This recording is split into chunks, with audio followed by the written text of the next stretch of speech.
amazing dishes. Our first side dish is honoring the movie Train Dreams. We've got grained greens.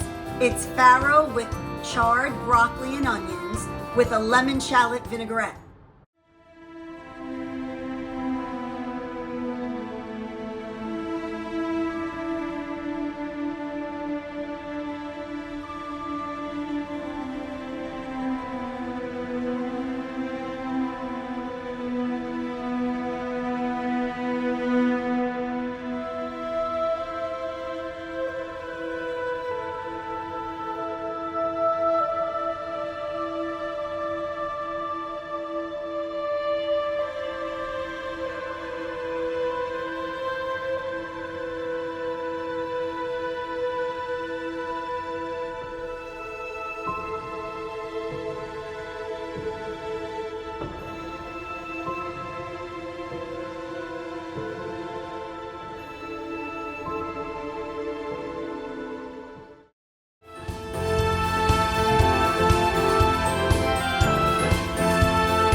I wanted to honor Robert GRAINier or GRAINier by creating a grainy recipe, which of course is the farro. What's broccoli but mini trees? I wanted to char the broccoli because of the movie. Adding the vinaigrette, it just is layers and layers of delicious flavor.